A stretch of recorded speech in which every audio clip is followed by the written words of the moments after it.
As the temps start rising, I feel the familiar urge to refresh my closet, but I don't want to waste money on pieces I'll only wear once or for just one season. Thankfully, Quince changes that.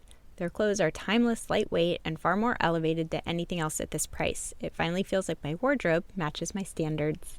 The best part is that Quince only works with factories that use safe, ethical, and responsible manufacturing practices and premium fabrics and finishes, so you get to look good while feeling good. I'm pretty excited that I have upgraded my athleisure wardrobe for this summer. I bought a sweatshirt and a pair of wide-leg flow pants that are two of the softest items I own, and I plan to live in them. So join me in giving your summer closet an upgrade with Quince. Go to quince.com/POTC for free shipping on your order and 365-day returns. That's QUINCE.com/POTC to get free shipping and 365-day returns. Quince.com/POTC. Hiding successes is one of the most reputation damaging things we can do. When we hide successes, we actually are seen as less warm because they get found out and then people wonder why we didn't tell them. So it's much better to find a way that feels comfortable for you to share it than it is to hide it, because you get the opposite of what you're going for. You're hoping for a warmth boost. And when, in fact, when it gets found out and you didn't tell them, people feel less close to you. That was Alison Fragale on Psychologists Off the Clock.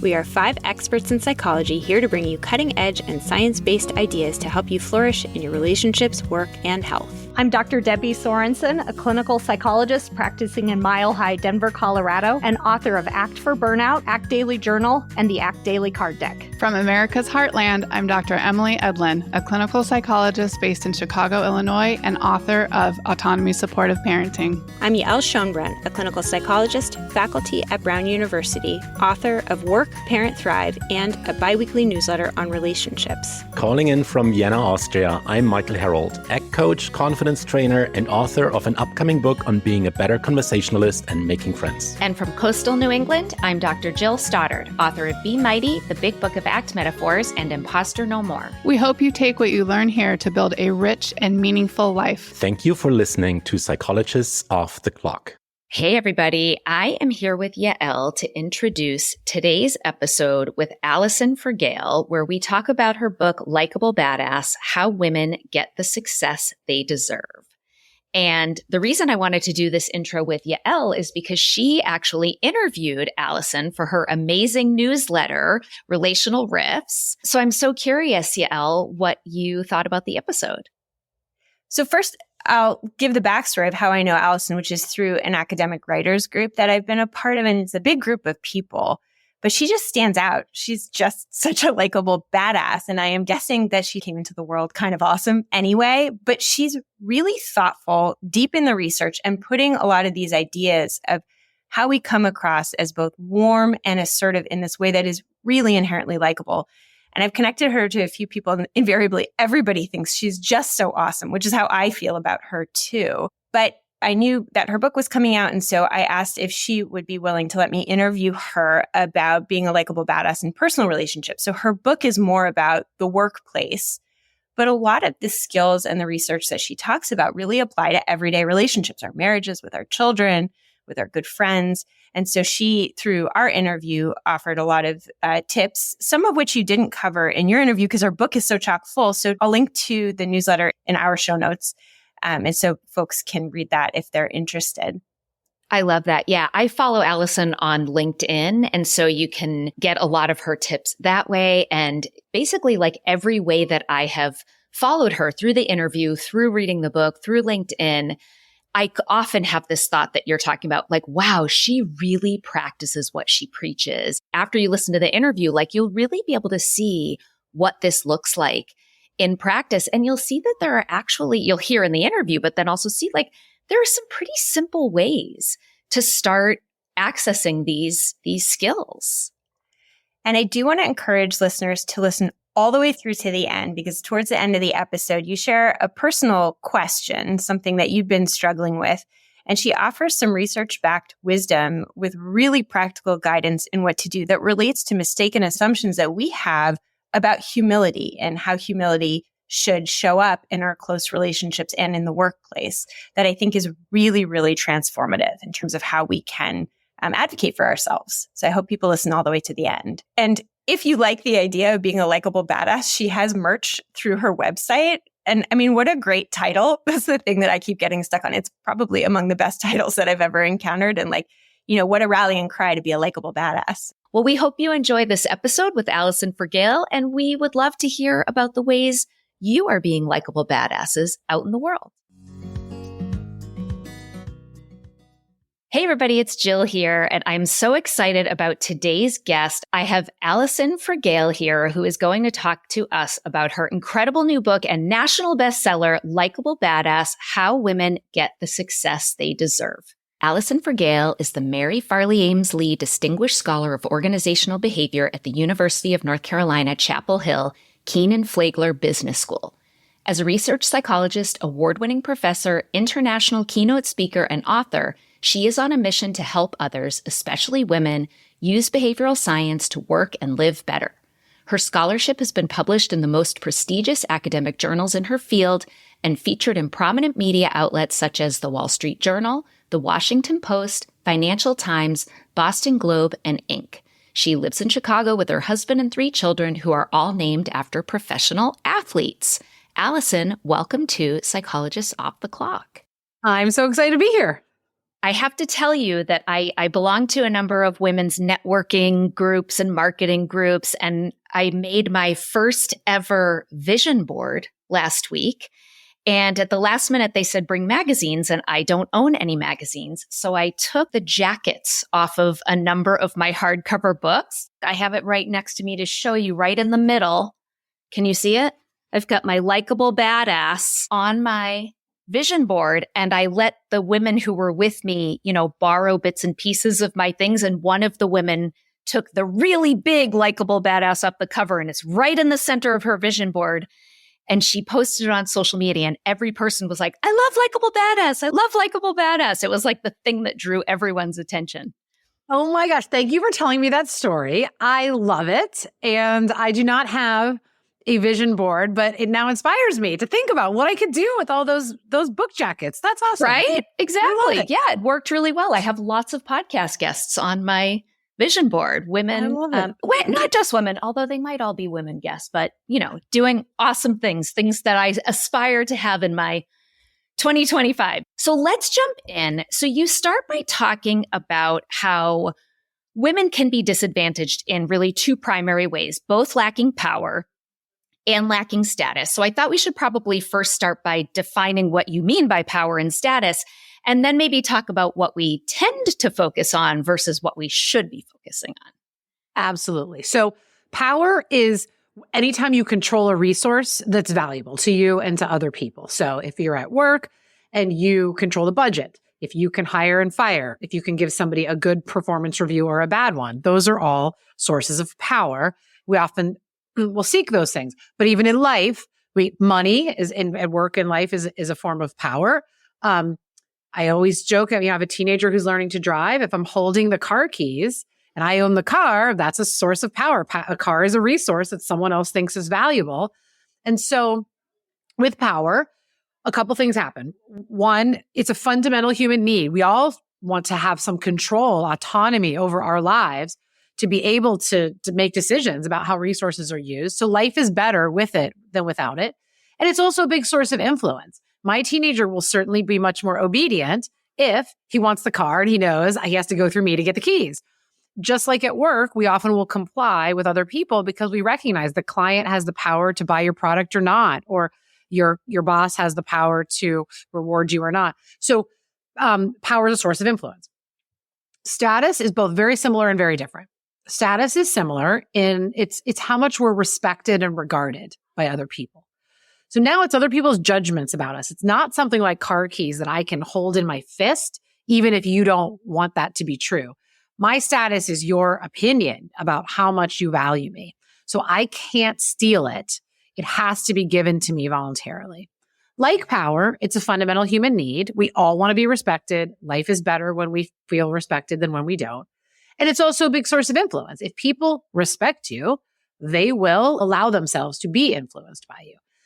So those are the similarities. But the difference, right, is that status exists only in other people's heads. And therefore, how we show up and how we get people to think about us is actually the thing that determines this really important variable in our life satisfaction.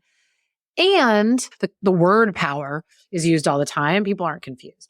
Status is not as obvious. The most common question when I say that I study status is, what do you mean by status? Mm-hmm. So here we have this really important need that governs our life, but we don't have a label for it. And power and status, I always say, they're not just two independent tasks on your life list, like get your groceries and get your dry cleaning. And you could go in either order and it would work out equally fine at the end of the day. With status and power, status serves as a bit of a constraint on how much power we can have. And what I mean by that is when you try to be in charge or try to be in control, when you want resources, normally that's because someone else is going to agree to that, to give you those things. And people are very unwilling to put resources in the hands of people they don't respect. So if you want to be promoted, you want more money, you want to be in charge, you want to control this, and the person that you're dealing with is thinking, but I don't really value you, it's just a really hard negotiation to win, no matter what tools you use. So when we lack status, getting power feels almost impossible. When we have status, getting power feels comically easy. People are trying to give us resources because they are like, you're the person, you're the one that I want to be in charge. So they're both really important, but I shine a spotlight on status because we've already been shining a spotlight on the power one for a really long time.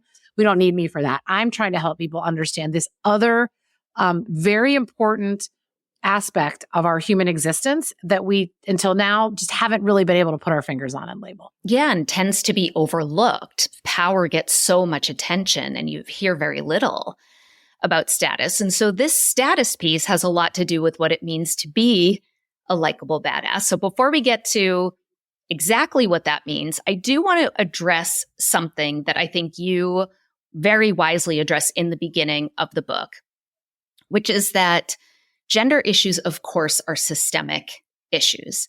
And I don't know if you've come across this argument as much as I have, but all of this messaging out in the world saying, stop telling people or women, really, stop telling women to fix their burnout and stop telling them to fix their imposter syndrome and maybe even stop telling them they have to be likable badasses because these are systemic issues that need to be fixed, not individual problems.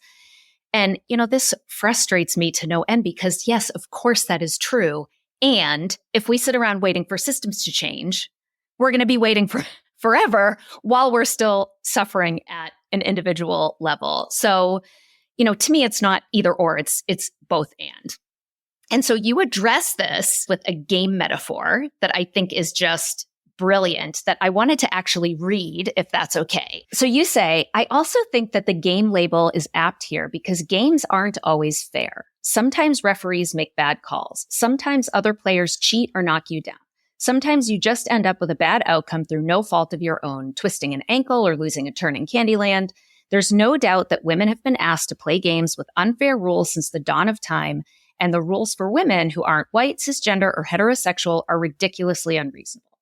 The rules of the game need to be changed. You know it, and I know it. Unfortunately, when you're in the middle of the game, rewriting the rules can't happen fast enough to level the playing field. Instead, I recommend playing the best game you can, given the rules as they stand right now. But just because I coach you on how to play an unfair game doesn't mean I'm endorsing the rules. I'm not. Oh, I just got chills reading that. It is like the most brilliant way I have heard that argument be made. Thank you. I really do believe this, and it gives me a lot of belief in what I do, which is there are all kinds of things that human beings have to contend with that are not their fault, but end up being their problem. And so what I'm really trying to do is give people science that says, wherever the challenges are, what are things that you can reclaim your sense of control and agency and do it joyfully? I start with this definition that I took from a game designer, which is a game is a problem-solving activity approached with a playful attitude. And I thought when you use that, so many challenges in life are a game, right? Asking someone on a date or getting someone to marry you is a game. Getting into college is a game. There's all kinds of problems we have to solve, and we can do it with fun and authenticity. And I believe very much for everybody, but for women to say the problems aren't your fault. The fact that they exist is often quite painful. But the solutions for how to live better are way more fun than telling you to go to a gym and not eating cheeseburgers. They're really very consistent with you living your most ideal, authentic life if you start to think about it. Yeah. And I think the more we do change in individual ways, like hopefully there will be, almost like a grassroots effort. We think we have to change the top and have it trickle down from the system to individual, but systems are people. It's just a whole bunch of people. And if we can, change the people at the bottom, perhaps it will trickle up. Yeah, 100%. I mean, I think about how my kids will talk about various things, including gender. And they just have a very different, sometimes I look at them and I'm like, nothing that would have ever come out of my mouth when I was 9 or 10. I just wasn't exposed to any of the nuance of thinking about life the way that I talk about it now. And I realize things are different. And so things are changing. I believe that. I think that when you can change how individuals show up and how individuals think, then that is part of changing the whole system, one individual at a time. Hey, listeners, it's Jill. And Emily here, and we have an exciting announcement to share. All of us at POTC are passionate about sharing science-backed ideas from psychology to help people thrive. And one way Emily and I especially love doing this is through public speaking. That's right. Whether it's keynotes, webinars, or workshops, we use the art of engaging storytelling combined with our years of experience as psychologists to provide organizations with transformative experiences that are based in the latest science, but translate to everyday skills for flourishing in your parenting, work, and health.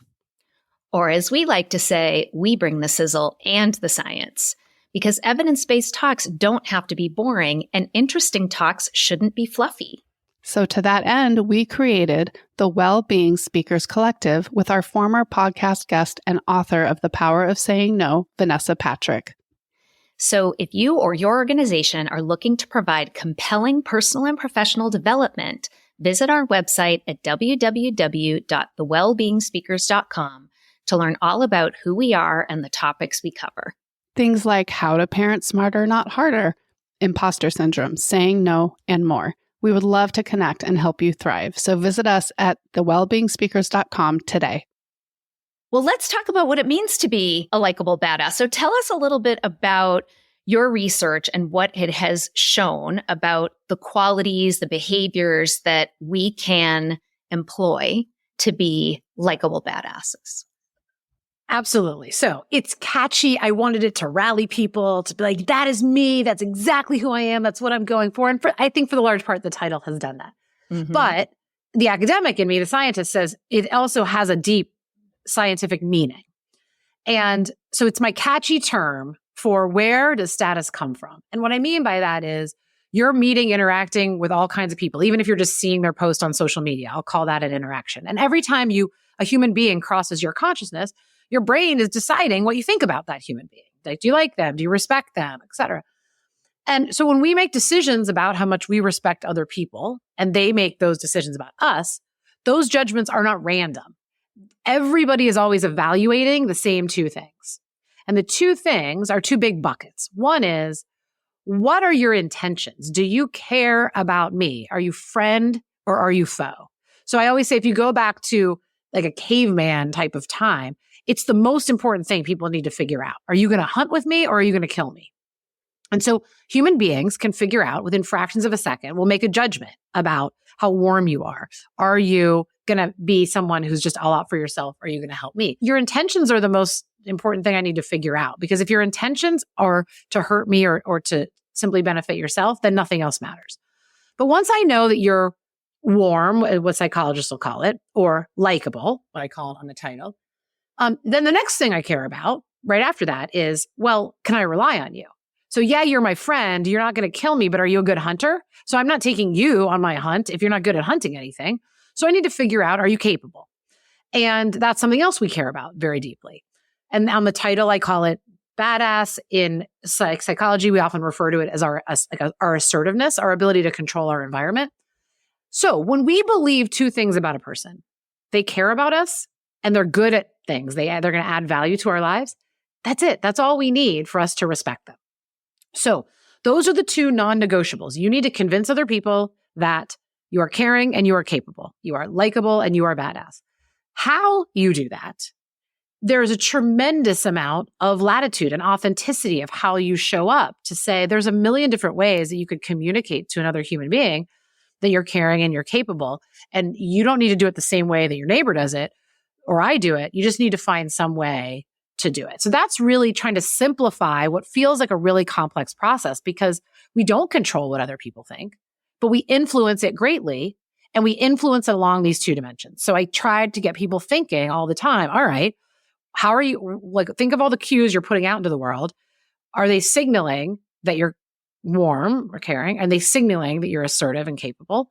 And that's what we're trying to do. And when we do that, we've done the most controllable thing that we have to influence how another human being sees us. Sometimes you do everything right and you can't change how that person sees you. Right.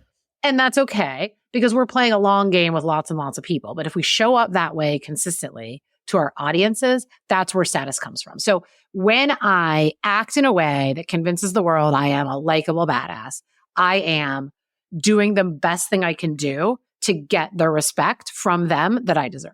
So I want to make sure no one misunderstands. So for example, if people are thinking, oh, I have to be likable, I have to be warm, without assertiveness, that's a people pleaser.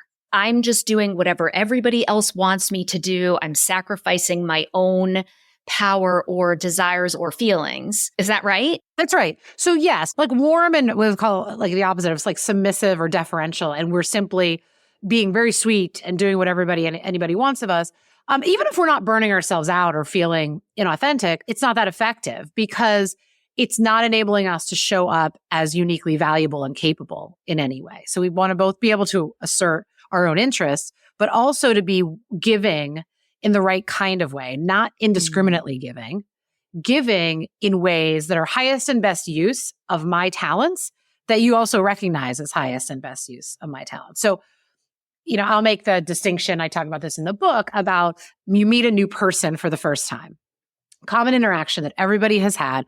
And most people will say, yes, I've met at least one new acquaintance at some point for coffee, right? That's what we do. So you go in, you meet the new person, you're in the Starbucks or the local coffee shop or whatever it is.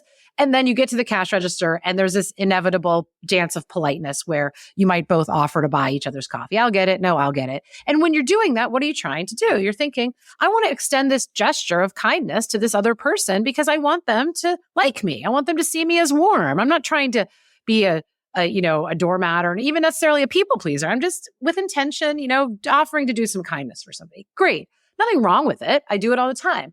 The problem with it is it's not unique or memorable. If I tell you a person that you had coffee with 3 weeks ago and I'm like, who paid? You're like, I don't know. So that's very warm, but it's not showing your unique capabilities. So I'll give the example of something I really like to do is I really like to connect people, make introductions. So one thing that I've started to develop as a habit, but it didn't start out that way, but start to develop as a habit is when I meet the new person at Starbucks, I might buy their coffee or not. But as I'm listening to them tell me who they are, what they do, and what they care about, part of my brain is running through who do I know that would benefit from meeting this person and vice versa. And then I will conclude that meeting with, hey, it makes me think you would really benefit from meeting persons A and B. Would you be open for an introduction? And everyone always says yes. And I send off a quick email afterward and it's done. And I think it's not really much more effort than buying the coffee, but it allows you to show up as much more unique in that interaction, which is I am the person who knows those two people. I am the person in this moment that could make those introductions. Nobody else that you're meeting today. And therefore, it allows me to show my value. And so it's not that idea that those could both be equally easy things to do. But as you start to look at the world through both of those dimensions, I want to be caring, which we do. It doesn't feel good to be unlikable, to be uncaring. We like those things. And we also want to do things that will differentiate us because they add unique value to other people's lives, but also because that allows that person to see our skills and capabilities, which they really value. And so often it's just like that subtle shift of you're already trying to do something, but you could think about how to tweak it a little bit so that you can get credit on both of the dimensions rather than just one. What would be an example if someone is maybe higher on their assertiveness, but not on their warmth? Yeah, I always said you're going to have a natural dimension. And the way I always tell people is like when things go awry, which has tended to be the case? You're either you're too assertive and not warm enough, or you're too warm and not assertive enough. For me, what you're describing is when things go wrong, it's always Alison's too assertive rather than Alison's not assertive enough. So I say, look, you already have one dimension that just feels natural to you. Even if you would say, I am a recovering people pleaser, what I would hear in that is, great, you've got warmth locked up for days. Don't worry about it. How can we take what you're already doing and just sprinkle in some more assertiveness? How can we take the assertiveness you already have and let's sprinkle in some more warmth? So compliment other people, to give them shout outs, to spread the word of what they are doing. Like I'm not a big thank you note writer. I have all kinds of beautiful stationery that never gets touched, but I know people who write these amazing notes. I just got a note from a friend who's a neighbor too. And I ran into her on the street. And then 3 days later, a card shows up and it just says, P.S. on the street, you looked freaking amazing. That's all it says. Oh, right? That's so nice. How nice was that? I would have never done, but here's the thing. I will never do that in a million years. It made my day. That's not my way. But you always have something, right? And so the question I would ask that person is, how do you love to show other people that you care about them? Like, what's fun for you? Well, do more of that. Like, find more. Are you a hugger? Great. If you're a smiler, great. Do something that conveys that warmth. The answer is there. You just have to think about, what do you like to do? And then where are a couple natural opportunities for me to do it more? You don't have to walk around robotically every second of every day being like, I must be warm. But if you start to consciously think about it, then you'll start to find opportunities where I could do more than I'm doing. And then that would actually be joyful for me. Yeah. And you make the point too, that for these strategies, whether we're trying to improve warmth or improve assertiveness, that it's really important to find ones that really feel authentic to you. And that, and that will be different for different people. And you also gave this really good example, I would really kind of was eye-opening for me, in that there are strategies that research may show work in general. So for example, you use the example of swearing, right? That cursing can actually make you more warm, right? Come across as more warm or likable. But for some people, the example used in the book is a Black woman who would never do that because she was fighting against that angry Black woman stereotype. And so to look at what some of these different options are and then really choose what you feel is going to be most authentic to you and the most likely to be kind of effective in different contexts. 100%. And one of the questions I'm getting a lot is about introverts. Like, how do I do these things if I'm introvert? Because so much of it is about how you show up to the world, and like the whole that, interacting with people is exhausting. I say this with a ton of empathy as an introvert who has chosen, perhaps strangely, to speak for a living around people. But I get this a lot. And so then I even say, even if that's your challenge and you'd say, this just exhausts me, what can you do? I'll give you another example. I did not really post on social media. I shouldn't say did not really. I did not post at all on social media until COVID. I didn't have an Instagram account at all. I had a LinkedIn account, but I had not posted a single thing. My friend had said to me multiple times, you need to get your act together on LinkedIn. That's where people are. Professionalize your profile, fill in the information. And I think you should also post. So I did the first part. I made it look, not embarrassing. And then, okay, I'll post. And it took me until COVID, where I joke. I figured out pretty early on in COVID, I was never going to bake sourdough bread. Still haven't. Same. And I had already watched The Tiger King. And I was like, okay, now I'd already bought all the Clorox wipes that one could buy. I was like, I'm out of things to do. So I decided I'm going to post on social media with a bit of old person judgment and disdain. This is what kids do. This is not for me. I'm not going to do this. But lo and behold, I loved it. I still love it. And now it has become a part of my daily practice and a way that I love to take science and strategy and inspiration and put it out into the world. But here's what I'll tell you about that. I never made the connection, but I realized for an introvert, social media is amazing because there's no live interaction coming back at me.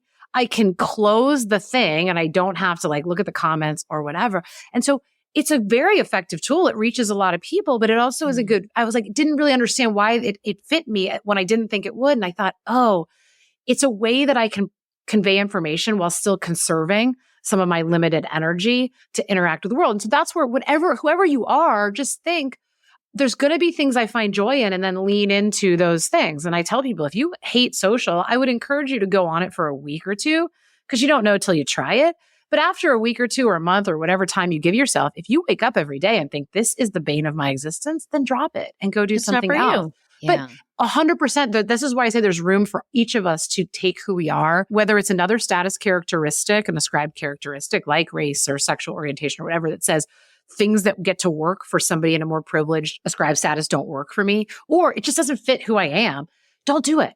There's got to be your way. And what I tell people is find somebody who you think you could copy, who you think is really good at conveying likable badass in their own way to the world, and stare at them and study them. This is what the psychologist in me does a lot. And I think, I'm really liking that person right now.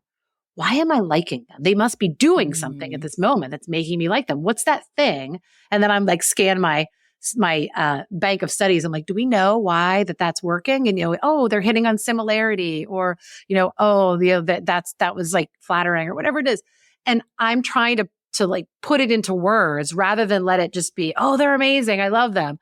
So that's what I would do, is find someone you think you could copy-ish, stare at them for a while, try to figure out what they're doing, or ask them. People love to talk about themselves. Everyone's their own favorite subject, right? Yeah. You say to somebody, you have a way of making people respect you that I absolutely cannot put my finger on it, but I am so impressed with you. Would you give me a coffee or a lunch where we could try to like get the insights into what you do, because I like see myself in you and I would love to do that. People are going to say yes to that, right? It's super flattering. So that's my advice is find somebody who you think you can model and do it. That is such a great idea. I love it. I love it. Love it.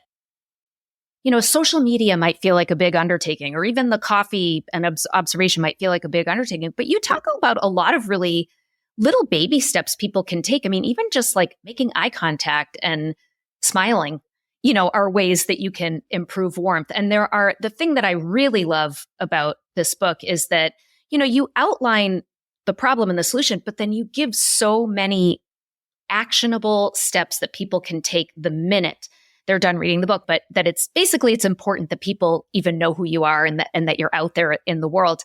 And one of the suggestions you make is to put your picture in your email signature. And I immediately did that. So there are a lot of things like that are very quick and easy to execute right straight out of the book. So I really recommend people grab this, and you can see all the different strategies and see what fits for you in terms of improving warmth and assertiveness. So of course we have to talk about the research, and you talk about it in the book, but the research out there that shows that when women are seen as likable, they're also rated as less competent, and those who are seen as less competent are more likable. And so I interviewed Alicia Menendez a few years ago, actually, when I started on the podcast. So she wrote a book called The Likability Trap, and talks a lot about this. I think she might have called it the Goldilocks conundrum, if I'm remembering correctly. And it felt really depressing because it felt like there was just no way for women to win.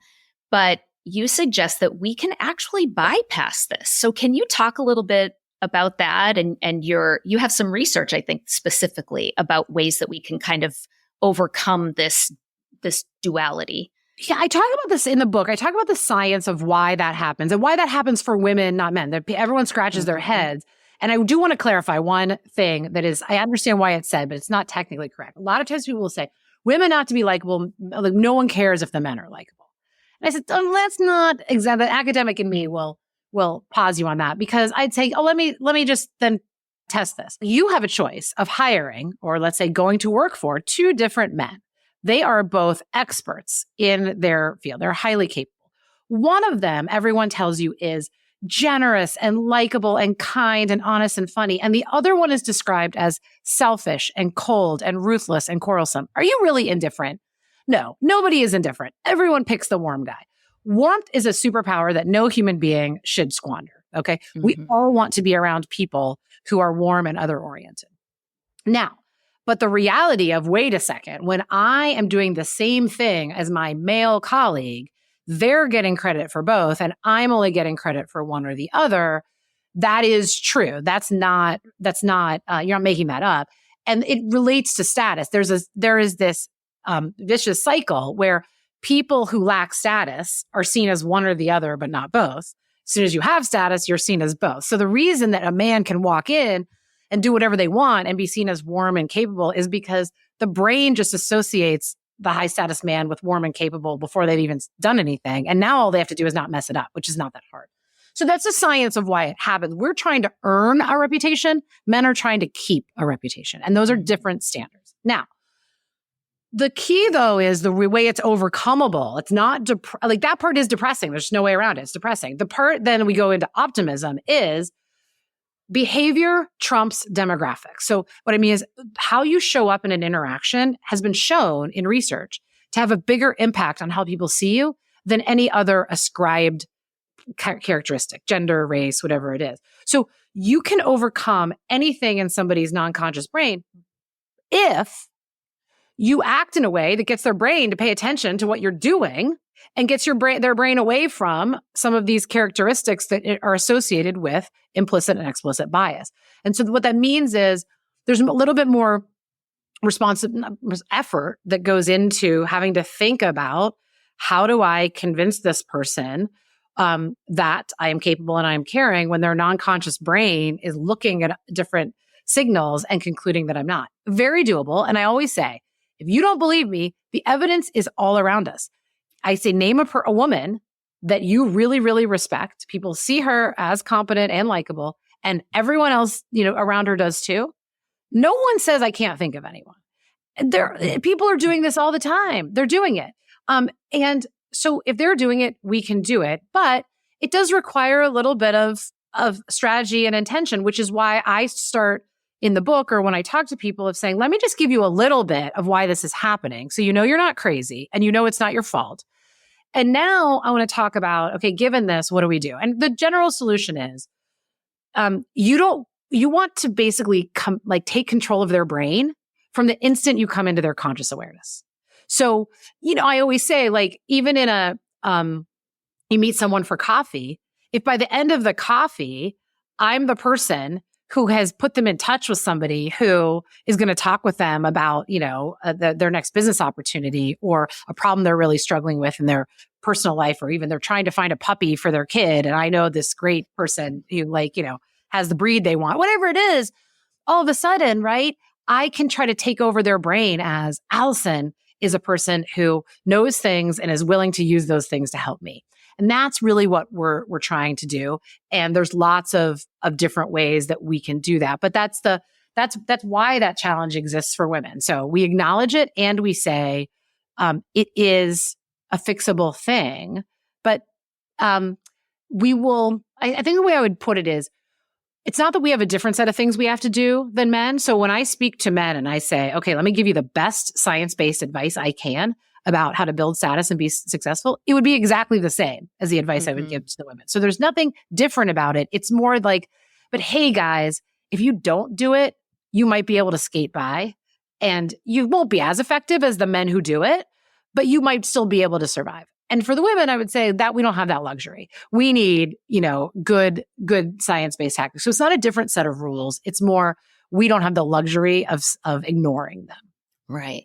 And we're also fighting confirmation bias all the time too, right? Where people pay attention to the information that supports what they already believe. So the example I always think of is like with stereotypes. If you think all women are terrible drivers and you get cut off 4 times in traffic and 3 times it's a man and one time it's a woman, the one time it's a woman, you're like, well, yeah, typical because women are terrible drivers. And your brain doesn't go, well, isn't that interesting? Because 75% of the time it was a man. So maybe that stereotype isn't accurate that women are terrible drivers. Like our brains just don't work that way. So we are really fighting that uphill battle of having to chip away at that, those forces that are constantly working against us. But not necessarily forever, because confirmation bias for every human being can work for you just as much as it can work against you.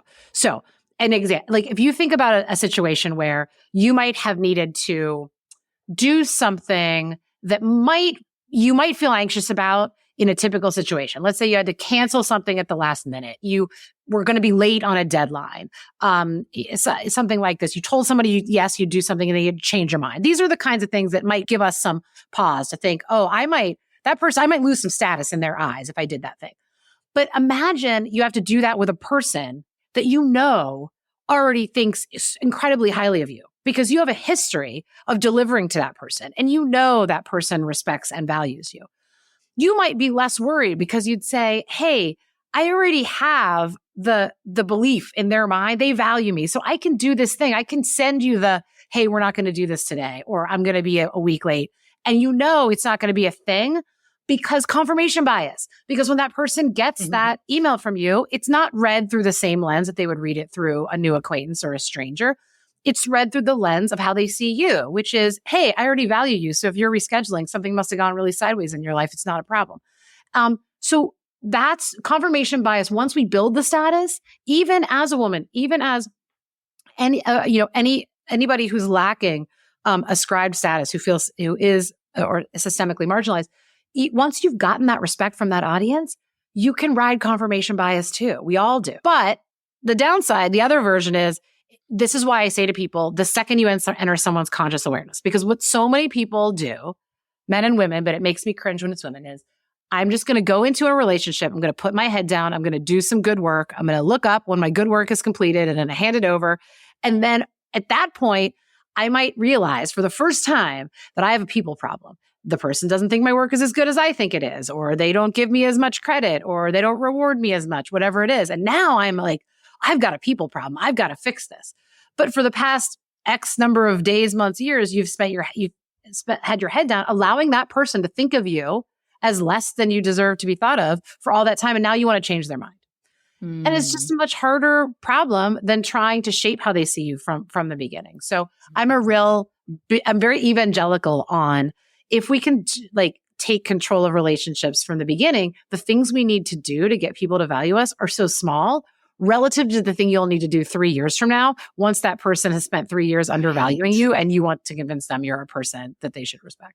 Those are great points. And I think that's a really good segue, because I also wanted to talk about how we talk about ourselves matters. Like specifically, we need to talk about our wins. But I think what's really common for women is we worry about being unlikable if we brag, right? So how can we be assertive and warm, likable badasses when it comes to sharing accomplishments? Or actually, can I give you an example? Would that be helpful? Okay. Absolutely. And this just pulling this out of thin air. This isn't personal or anything. No, this is actually something that happened to me. So I've been, I do a lot of public speaking, but I'm really trying to build my public speaking business, especially keynoting in the public sector and corporate. And so one thing that came to mind as I was reading this part of the book is I did a keynote and I actually got a standing ovation at this keynote, which was a really big deal. I felt so good about it.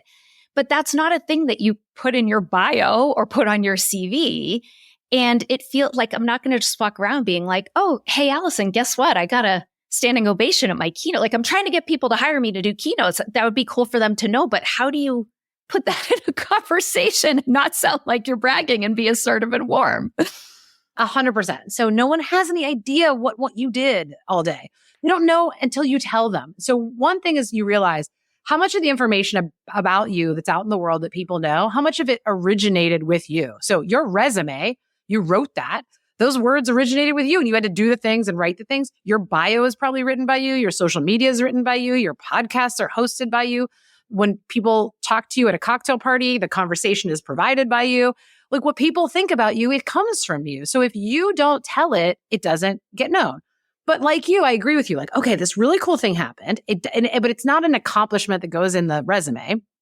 What I would say to you specifically is you find audiences to share it with. This is what I love about social media. It is the best way to get in front of a lot of people. No matter how small you're following, you will reach more people on social media than you will ever be able to tell that story to in a single day. But how am I going to tell that story? So first of all is the idea of just going out and saying it and saying, this was a really great day. People do love to celebrate you. So I always turn it around and think, if I read a post and someone said, I've been honing my craft for speaking for a long time. This is something I've really poured a lot of my energy into. And I went out today and I got the first ever standing ovation. I feel really great about it. If it just stopped there, you would say, I'm super excited for that person. It's not boastful. It's lovely. But there's two, if people say, no, that's not enough. I think there's a couple of things we could do back to this likable badass. One is shine the spotlight on somebody else who played a role in the process. Maybe you had a great speaking coach. Maybe the event was so flawlessly organized by the sponsors and facilitators that it enabled you to just feel like you could go up there and shine and do your best work, right? Maybe it's your family who listened to you practice it 73 times. Whatever it is, thank someone else who legitimately should be thanked in the process. In psychology, we call that dual promotion. In the book, I call it brag and thank, which is I'm going to showcase my accomplishment while also shining the spotlight on somebody else who deserves some credit. That's different than batting it down and being like, it's not me, it's just all them. No, it's me and someone else played an important role. That is warm and it's assertive. And so we see that when people use dual promotion, they get credit for being more likable and badass at the same time. That's one way. Another way is to always think about when you have a good experience like this, generalizable lessons you learned from it that could help somebody else. So I had this really cool experience. I got the standing ovation, but the thing I learned from it was, and that could be applied to everybody, right? Stick with it. 53 talks to a standing ovation. There were many times where I thought I was going to quit and I didn't. Something that you could then take as a lesson that you can turn in service to other people. I think that's a good way to share it. And then I'll answer your question in one more way, which is by reclaiming what is typically used as throwaway questions. How's work? How are you? What's new? What's up? You get asked these questions all the time. They're often just glorified versions of hello. Nobody is interested in a 30-minute response when they say that. They may not even know what they're interested in, but they've asked you. And there's a way that you might be able to get them to ask you more. So I'll give you an example that would fit very well with what just happened to you. I had an event in Chicago. I invited a bunch of people. One of the attendees is a guy that I really like, consider him a friend, but I do not know him well yet at this point. I don't know a lot about what he does and who he is. And so he comes in and I say, hey, how was your day? And he looks at me and smiles big and he said, I had the best day today. With such like happiness and sincerity. And of course, I did what everyone would do in that situation. I said, why was your day so good? And then he gave me a 2-minute story. And he basically said how he had met this new client that he had reached out to over LinkedIn. They met for the first time in person. And by the end of the lunch, this client had agreed to work with him. The guy I invited is in like wealth management. And he said, I'm so excited. I land this new client, but I land this new client whose mission to change the world is so inspirational. And I, getting to be his partner, get to play this role in the work that he is doing to build a better world. It's just so cool, Alison. It took about 2 minutes and no part of it felt braggy because I asked him. All he had to do was get me curious. So what I would think about for you is, what are some things you could say that get people curious? And you could either say, like, I had this super cool thing happen today. And then they ask you more questions and you get to tell a little piece of your story. Or guess what? Maybe they don't ask and you say, I had this really cool thing happen. And they go, oh, that's nice. And they walk away. No big deal. You're not worse off. Right. So I always think the story doesn't have to be something you're screaming from every rooftop or telling people who are minding their own business at Walgreens. You just have to look for natural opportunities to bring it in. And if you start to keep your eyes open, you'll start to find opportunities that you can do it and do it in service to others, do it while complimenting others, do it where you're playing up the other elements. So this idea of we're not stepping back from our capability, you're just saying it in a way where you're owning it and you're feeling gratitude for it. And gratitude is an element of work. And so if a situation were reversed, what would I react well to? What would I react poorly to? And you'll find when you flip it around that you'll be much more accepting of things than you think you can do. Hiding successes is one of the most reputation damaging things we can do. So the research on this, I put it in the book, is not mine, but it's great research that says we often hide our success because we want to come across as modest. We don't want to be seen as boastful. But let's say you're talking to somebody and they have a success, you can imagine me or anybody else. They have something to tell you, like I got the standing ovation or got the promotion or whatever it is. And afterward, you find out that thing happened, but they didn't tell you about it. And is the first thought that runs through your mind, that was so modest of them to not tell me. No one actually, so the research shows no one actually thinks that. You're doing it so that you get credit for modesty. But when you don't tell people and they find out the thing, no one thinks you're modest. In fact, they think bad things. They think either, why didn't she tell me? Are we not close? Or does she think I'm such an envious, petty person that I just couldn't be happy for her success? So she thinks badly about me. Well, now I don't like her. So the research documents this. And so when we hide successes, we actually are seen as less warm because they get found out and then people wonder why we didn't tell them. So it's much better to find a way that feels comfortable for you to share it than it is to hide it, because you get the opposite of what you're going for. You're hoping for a warmth boost. And when, in fact, when it gets found out and you didn't tell them, people feel less close to you. Yeah. Oh, that's great. Well, I could talk to you for hours and hours. I have so many other questions I would love to ask you, but we'll end on that note. I know you have to go. I really, really highly recommend this book. There is so much more good, juicy stuff in there. So tell our listeners where they can find you if they want to learn more about you, if they want to find your book. What's the best way? The one-stop shop for everything Alison is my website, alisonforgale.com. And I just highlight a couple things. Yes, you can learn about the book. There's links there where there's like one-touch buttons where you can connect with me on LinkedIn and Instagram, which is the two platforms I'm on. And then the other thing is I have a newsletter that I publish through Substack. It's free community, and it's called The Upper Hand. And it's behavioral science to help women live their best lives. So if that's of interest, that's always a good place to find me. But all of that stuff can be found, including all the media, like all the podcasts I do, this one, articles I've written, et cetera, all on my website, alisonforgale.com. And it's Alison, because you can spell Alison lots of different ways. You can. And that stuck out to me because that's actually my middle name and we spell it the same way. One-L'd Alison's. I said I grew up at the age where I could never get anything like with my name on it at the, the dollar store because everyone had two L's in it. Yes. Fragale. Love it. Well, thank you so much. This has been such a great conversation. I really appreciate you coming on. You're the best. Thanks for having me.